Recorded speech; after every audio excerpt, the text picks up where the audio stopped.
Hello everyone, welcome back to Advaita academy. So last video వరకు మనము probability కాన్సెప్ట్లో ఉన్న థియరిటికల్ కాన్సెప్ట్స్ అన్నీ కూడా డిస్కస్ చేసినాం కదా. ఈ వీడియో నుంచి మనము ప్రాబ్లమ్స్ డిస్కస్ చేస్తూ ఆ థియరిటికల్ కాన్సెప్ట్స్ని ప్రాబ్లమ్స్కి ఎలా అప్లై చేయాలనేది క్లియర్గా డిస్కస్ చేద్దాం. ఓకేనా? రైట్, చూడండి ఫస్ట్ క్వశ్చన్ చూడండి. In the experiment of rolling 2 dice find the probability of sum showing on the 2 dice is 10 అంటున్నాడు. ఓకే, అంటే 2 డైస్ని రోల్ చేస్తున్నాము and what is the probability that the sum of the numbers on the 2 dice is 10 అని అడుగుతున్నాడు. So మనకు తెలుసు ఏంటి, 2 డైస్ని కనుక మనం త్రో చేస్తే what is P of S, what is P of S చెప్పండి, or sorry what is N of S, not P of S. N of S ఎంత చెప్పండి, ఎన్ ఆఫ్ ఎస్ ఎంత, 6 square which is equal to 36. ఎందుకంటే డైలో మనకు టోటల్గా 6 phases ఉంటాయి కాబట్టి 2 డైస్ని త్రో చేస్తున్నాం కాబట్టి 6 పవర్ 2 అనమాట. ఎన్ డైస్ని త్రో చేస్తే N of S 6 power N, అదే 2 డైస్ని త్రో చేస్తే N of S 6 square which is equal to 36. And let A be the event of getting a sum of 10 in on 2 dice అని రాద్దాం. ఓకేనా, ఆన్ 2 డైస్. సో 2 డైస్ని throw చేసినప్పుడు sum 10 రావడానికి గల ఈవెంట్ని మనం ఏ అనుకుందాం. ఇప్పుడు మనం ఏం కనుక్కోవాలి, పి ఆఫ్ ఏ ఎంత అని అనుకోవాలి. పి ఆఫ్ ఏ అంటే N of A, number of outcomes which are favourable to A divided by N of S. N of S మనకు తెలుసు ఎంత, 36. ఇప్పుడు ఈ ఎన్ ఆఫ్ ఏ కనుక్కోవాలి. ఫస్ట్ ఎన్ ఆఫ్ ఏ కనుక్కోవాలంటే అసలు మనకు టోటల్ అవుట్కమ్స్ ఎన్ని ఉన్నాయి అనేది తెలియాలి. సో 2 డైస్ని మనం త్రో చేసినప్పుడు మనకు టోటల్గా ఎన్ని అవుట్కమ్స్ వస్తాయి, 36. ఏంటి ఆ 36 అవుట్కమ్స్, ఎందుకంటే ఇందాక మనం రాసినాం కదా N of S is equal to 36 అని.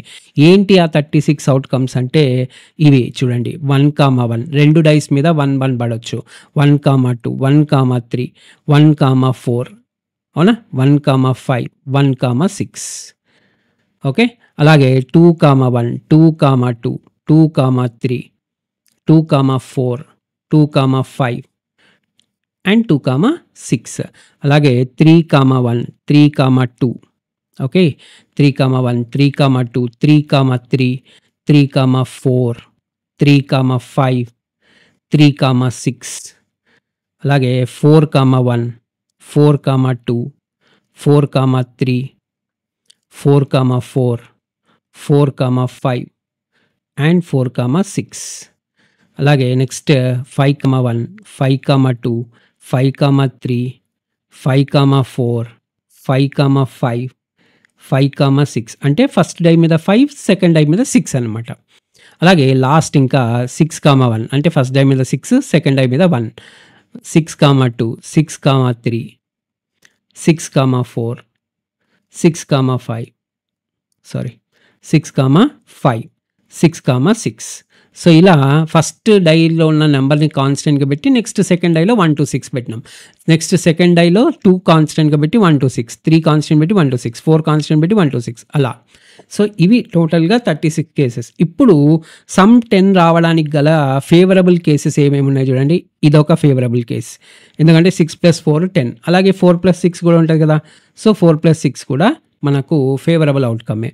అలాగే 5, 5 కూడా, 5 + 5 కూడా 10 కాబట్టి, అవునా కదా, 5 + 5 కూడా 10 కాబట్టి అది కూడా మనకు ఫేవరబుల్ అవుట్కమే. సో ఈ 3 మనకు ఫేవరబుల్ అవుట్కమ్. సో టోటల్గా 10 సమ్ రావడానికి మనకి ఎన్ని ఫేవరబుల్ అవుట్కమ్స్ ఉన్నాయి, 3. కాబట్టి ఎన్ ఆఫ్ ఏ ఎంత, 3 అనమాట. So number of favourable outcomes for a which is equal to 3. So 3/36. So 3 1s, 3 12s which is equal to 1/12. This is the answer. అర్థమైంది అందరికీ? వెరీ సింపుల్ క్వశ్చన్, ఎందుకంటే ఫస్ట్ క్వశ్చన్ కాబట్టి కొద్దిగా మనము ఇంకా వీడియోస్ చేస్తూ వెళ్తే మనకు కొన్ని క్రిటికల్ ప్రాబ్లమ్స్ కూడా వస్తాయన్నమాట. ఓకేనా? Right, let's go for the second question. చూడండి, సో కంటెంట్ నచ్చితే మాత్రం please like this video, please share this video with your friends. PTSP సబ్జెక్ట్లో ఉన్న ప్రతి టాపిక్ని మనం డిస్కస్ చేద్దాం. So please share this video with your friends also. మా ఛానల్ని సబ్స్క్రైబ్ చేసుకోకపోతే సబ్స్క్రైబ్ కూడా చేసుకోండి. ఈ వీడియోని లైక్ చేయడం మాత్రం మర్చిపోకండి. రైట్, సెకండ్ క్వశ్చన్ చూడండి. 2 coins are tossed simultaneously. Find the probability of getting exactly 1 tail, exactly 2 heads, at most 1 tail, at least 1 head అంటున్నాడు. వెరీ సింపుల్ క్వశ్చన్, అవునా? సో 2 కాయిన్స్ నేను మీకు ఆల్రెడీ చెప్పిన, n కాయిన్స్ని కనుక టాస్ చేస్తే, n కాయిన్స్ని toss చేస్తే then what is n of S? n of S is equal to 2 power n. Okay, N of S is equal 2 power n. ఇప్పుడు ఎన్ని కాయిన్స్ టాస్ చేసినారు? 2 కాయిన్స్. సో 2 కాయిన్స్ని టాస్ చేసినప్పుడు, 2 కాయిన్స్ని కనుక మనకు టాస్ చేసినప్పుడు what is number of events or number of events in the sample space which is equal to 2 square which is equal to 4. ఏంటి ఆ sample space చెప్పండి. సో 2 కాయిన్స్ని కానీ మనం టాస్ చేసినప్పుడు మనకు వచ్చే ఛాన్సెస్ ఆఫ్ ఈవెంట్స్ ఏమేమి ఉంటాయి? 2 హెడ్లు పడవచ్చు, ఫస్ట్ది హెడ్ పడి సెకండ్ది టైల్ పడవచ్చు, లేదా ఫస్ట్దే టైల్ పడి సెకండ్ది హెడ్ పడవచ్చు, లేదా 2 టైల్స్ పడవచ్చు. ఇవే కదా మనకు 4 పాసిబిలిటీస్ ఆర్ 4 ఈవెంట్స్. ఓకే, ఇప్పుడు ఏమంటున్నాడు చూడండి. ఫస్ట్ క్వశ్చన్ ఎగ్జాక్ట్లీ 1 టైల్ అంటున్నాడు. ఫస్ట్ క్వశ్చన్లో మనకు ఎగ్జాక్ట్లీ 1 టైల్ అంటున్నాడు. ఎగ్జాక్ట్గా 1 టైల్ పడడానికి మనకు ఎన్ని ఛాన్సెస్ ఉన్నాయి చెప్పండి? ఎగ్జాక్ట్గా 1 టైల్ పడడానికి. సో ఇదొక కేసు, ఇదొక కేసు, అవునా? ఇక్కడ 1 టైలే ఉంది, ఇక్కడ కూడా 1 టైలే ఉంది. కాబట్టి what is the probability? 2/4. What probability is 2/4. So ఫస్ట్ది ఏ అనుకుందాం. P of A is equal to 2/4 which is equal to 1/2. Okay, A be the event of getting exactly 1 tail. Okay, so A be the event of getting exactly 1 tail. Exactly 1 tail. Okay, let B be the event of getting exactly 2 heads. Exactly 2 heads. So exactly 2 heads రావడానికి favourable cases ఉన్నాయి. Total number of cases 4. Denominator ఎప్పుడు మారదు. ఈ 4 questions కూడా denominator మారదు. ఎన్ of yes common కాబట్టి. Okay, only N of ఏ కానీ ఎన్ of B కానీ మారుతుంటాయి. చెప్పండి. సో ఎగ్జాక్ట్లీ 2 heads రావడానికి మనకు ఫేవరబుల్ కేసు ఏంది? ఒక్కటే. ఇది ఒక్క కేసే కదా, అవునా? 2 heads ఉన్న కేసు ఇది ఒక్కటే. కాబట్టి what is the answer? So P of B second question answer P of B which is equal to 1/4. Next third question చూద్దాం. ఏమంటున్నాడు? ఎట్ మోస్ట్ 1 tail అంటున్నాడు. Let's see with the event of at most 1 tail getting at most 1 tail. So at most 1 tailకి మనం ఆ ఈవెంట్ని C అనుకుందాం. చెప్పండి, at most అంటే ఏంటి? ఎట్ మోస్ట్ అంటే so maximum number of tiles ఎన్ని పడవచ్చు? 2నే పడవచ్చు. ఎట్ మోస్ట్ 1 tail అంటే 0 కానీ 1 కానీ. So P of X is equal to or 0 tail. So P of C is equal to P of 0 tails plus P of 1 tail. At most అన్నప్పుడు 1 అనేది highest అనమాట. 1 లేదా అంతకన్నా తక్కువ అంటే ఎట్ మోస్ట్ అంటాం. ఓకేనా? సో 0 tails పడడానికి మనకు ప్రాబిలిటీ ఎంత? 1/4. ఎందుకంటే హెచ్ ఒక్కటే పాసిబిలిటీ. 2 heads పడితే ఇంకా టైల్స్ లేనట్టే కదా, 0 tails అనే కదా. సో 1/4 ప్లస్ 1 tail పడడానికి పాసిబిలిటీ ఎంత? 2 ఉన్నాయి. హెచ్టి ఒకటి, టీహెచ్ ఒకటి. ఈ 2 1 tail పడడానికి ఛాన్సెస్ అనమాట, అవునా? కాబట్టి ఇది 2/4. సో టోటల్గా 3/4 is the probability. అర్థమైందా? That is the answer. Next fourth question ఏమంటున్నాడు? అట్లీస్ట్ 1 head అన్నప్పుడు పి ఆఫ్ డి అనుకుందాం. So D be the event of getting at least 1 head. Okay, so మిమ్మల్ని ఒకవేళ యూనివర్సిటీ ఎగ్జామ్లో ఇదే క్వశ్చన్ వస్తే మీరు ఇట్లా నీట్గా ఈవెంట్స్ కూడా రాసుకోవాలన్నమాట. లెట్ డిబి ద ఈవెంట్ నీట్గా రాయండి, మీరు నోట్స్లో నీట్గా రాసుకోండి. Let dB the event of getting at least 1 head అని రాసుకోండి నీట్గా. ఓకేనా? రైట్. సో చెప్పండి, అట్లీస్ట్ 1 head అంటే 1 లేదా అంతకన్నా ఎక్కువ అని అర్థం, అవునా కదా? 1 or more. సో దీన్ని ఏం రాయొచ్చు? So heads greater than or equal to 1 అని అర్థం అనమాట. Okay, heads greater than or equal to 1 అని అర్థం. So P of D is equal to P of 1 head, ఎందుకంటే ఈక్వల్ సింబల్ కూడా ఉంది కదా, right? P of 1 head plus maximum ఇంకా 2 heads పడతాయి. So P of 2 heads. So 1 head పడడానికి probability ఎన్ని ఫేవరబుల్ కేసెస్ ఉన్నాయి? మళ్ళీ 2 కేసెస్ కదా, ఈ 2 కదా, అవునా కదా? ఇక్కడ కూడా ఈ 2 కేసెస్లో మనకు ఒక హెడ్డే పడుతుంది. కాబట్టి మళ్ళీ అది 2/4. 2 heads పడడానికి కూడా ఒకటే పాసిబిలిటీ, హెచ్ఏ. సో ఇదంతా 1/4 which is equal to 3/4. Okay, so లేదా దీన్ని ఇంకో విధంగా కూడా చేయొచ్చు. ఎలా చేయొచ్చు? పి ఆఫ్ అట్లీస్ట్ 1 head జనరల్గా మనం ఏ విధంగా రాస్తాం? P of at least 1 head is equal to 1 - P of no head అంటాం. 1 minus P of no head. Head లేకుండా ఉండే ఛాన్స్ ఏది ఉంది? టీటీ, అవునా కదా? టీటీ ఇది ఒక్క ఛాన్సే. కాబట్టి సో దీన్ని ఏ విధంగా రాసుకోవచ్చు మనము? 1 minus this is equal to 1 minus 1/4గా రాసుకోవచ్చు. ఎందుకంటే సో ఇక్కడ నుంచి ఇక్కడికి సో చెప్పండి 1 మైనస్ 1/4గా రాయొచ్చు. కాబట్టి ఇది ఏమైపోతుంది? మళ్ళీ 3/4 అయిపోతుంది. ఓకే, సో ఈ విధంగా అయినా చేయండి లేదా ఈ విధంగా అయినా చేయండి. ఏ విధంగా చేసినా మీకు ఆన్సర్ అనేది సేమ్గా వస్తుంది. ఓకేనా? Right, let's go for the next question. Third question. ఇంకా ఎవరైనా లైక్ చేయకపోతే please like this video, subscribe to our channel.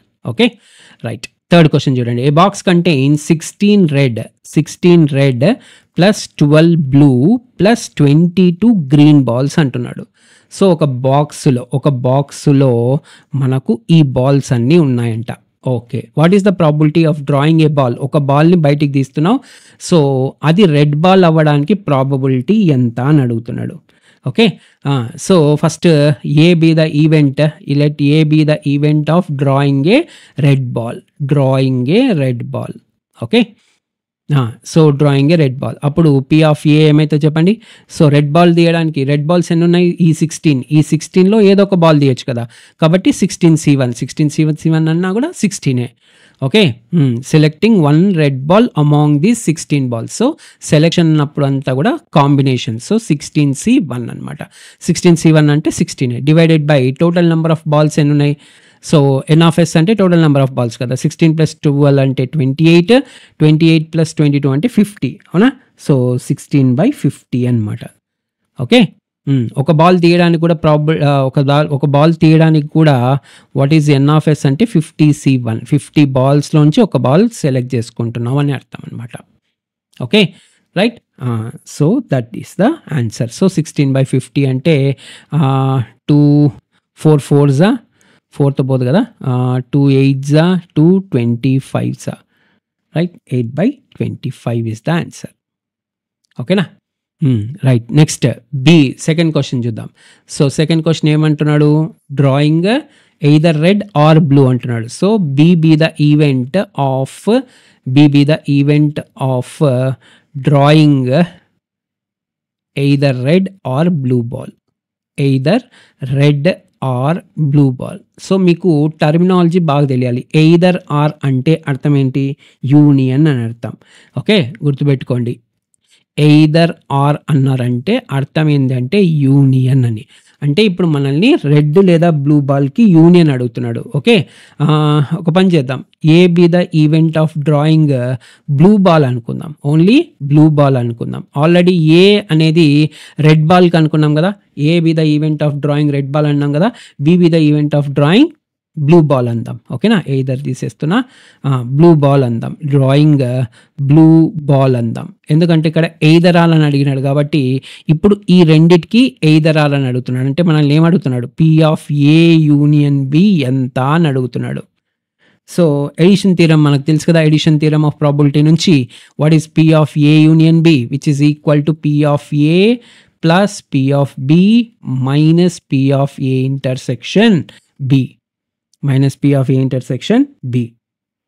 Okay, మనకి ఎట్లాగో తెలుసు P of A intersection B is equal to 0. ఎందుకు? ఒకటే బాల్ రెడ్ కలర్లో బ్లూ కలర్లో ఉండదు, అవునా కదా.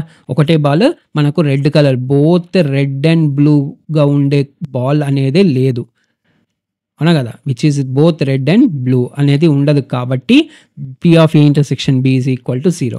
అప్పుడు P of A union B, ఇదే కదా మనం కనుక్కోవాల్సింది. Which is equal to P of A. ఇందాకే మనం పీ ఆఫ్ ఏ కనుక్కున్నామా లేదా?